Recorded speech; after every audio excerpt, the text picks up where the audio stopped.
জুবিনদাবিহীন এইটো প্ৰথম বহাগ অসমত।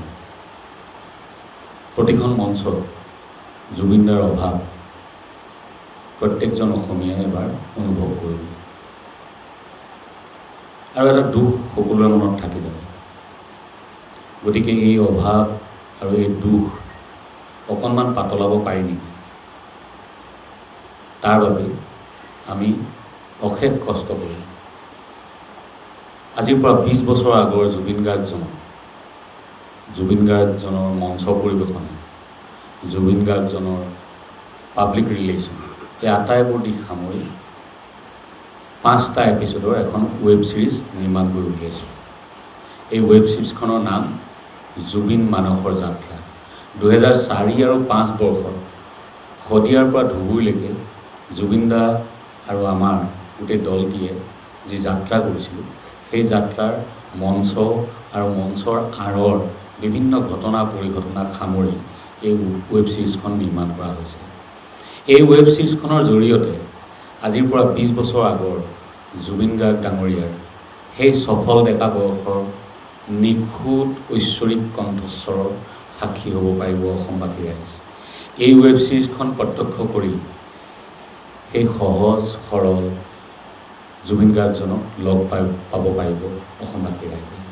যিসকলে জুবিন গাৰ্গক জীৱনত এবাৰো লগ পোৱা নাই, এই ৱেব ছিৰিজখন প্ৰত্যক্ষ কৰিলে তেওঁলোকৰ সেই যিটো দুখ যে জুবিনক এবাৰো লগ নাপালোঁ, সেই দুখটো কিছু হ'লেও পাতলিব। গতিকে এই ৱেব ছিৰিজখন পহিলা বহাগৰ 1 তাৰিখে আমি এটা OTT প্লেটফৰ্ম লুইট এপত আপলোড কৰা হ'ব। লুইট এপৰ জৰিয়তে হ'ব মুক্তি দিয়া হ'ব আৰু লুইট এপটো আপোনালোকে গুগল প্লে ষ্ট'ৰ বা এপ ষ্ট'ৰলৈ গৈ ডাউনলোড কৰিব পাৰিব। প্ৰতিজন অসমবাসী ৰাইজক, প্ৰতিগৰাকী জুবিন প্ৰেমী আমি সাদৰেৰে অনুৰোধ জনাইছোঁ, জুবিন গাৰ্গ ডাঙৰীয়াৰ সত্তাটো জীয়াই ৰাখিবৰ বাবেই আমি এনেকুৱা কিছুমান কাম কৰি যাব লাগিব। আজি কৰি আছোঁ, আগলৈও কৰি যাব লাগিব। আৰু এই কৰ্মৰ জৰিয়তে 20 বছৰ আগৰ জুবিন গাৰ্গজনক, যিজন জুবিন গাৰ্গে গোটেই অসমখনৰ লগত একাত্ম হ'বলৈ আগবাঢ়িছিল, সেয়াই প্ৰথমটো বৰ্ষ আৰু 2004, 2005 এই 2টা বৰ্ষৰ সম্পূৰ্ণ সাংগীতিক নিতুল এটা ভাণ্ডাৰ জুবিন মানসৰ যাত্ৰা। জুবিনদাবিহীন এইটো প্ৰথম বহাগ অসমত।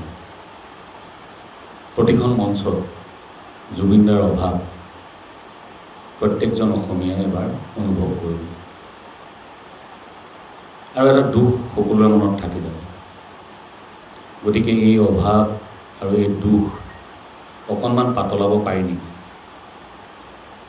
তাৰ বাবে আমি অশেষ কষ্ট কৰিম। আজিৰ পৰা 20 বছৰ আগৰ জুবিন গাৰ্গজনৰ মঞ্চ পৰিৱেশনে, জুবিন গাৰ্গজনৰ পাব্লিক ৰিলেশ্যন, এই আটাইবোৰ দিশ সামৰি 5টা এপিছ'ডৰ এখন ৱেব ছিৰিজ নিৰ্মাণ কৰি উলিয়াইছোঁ। এই ৱেব ছিৰিজখনৰ নাম জুবিন মানসৰ যাত্ৰা।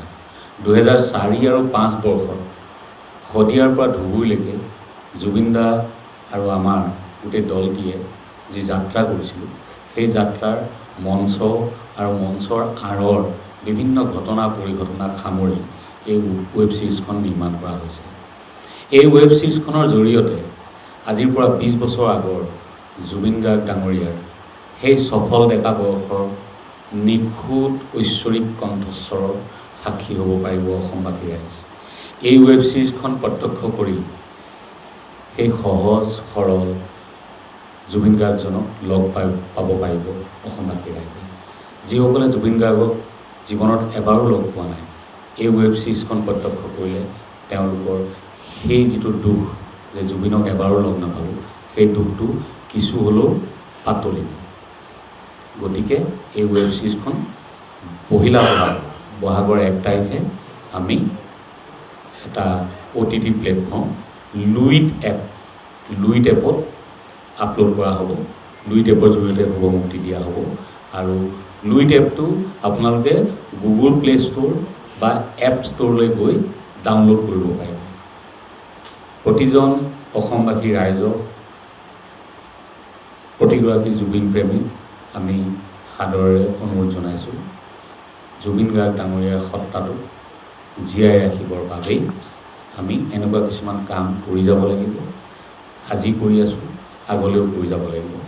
আৰু এই কৰ্মৰ জৰিয়তে 20 বছৰ আগৰ জুবিন গাৰ্গজনক, যিজন জুবিন গাৰ্গে গোটেই অসমখনৰ লগত একাত্ম হ'বলৈ আগবাঢ়িছিল, সেয়াই প্ৰথমটো বৰ্ষ। আৰু 2004, 2005 এই দুইটা বৰ্ষৰ সম্পূৰ্ণ সাংগীতিক নিতুল এটা ভাণ্ডাৰ জুবিন মানসৰ যাত্ৰা।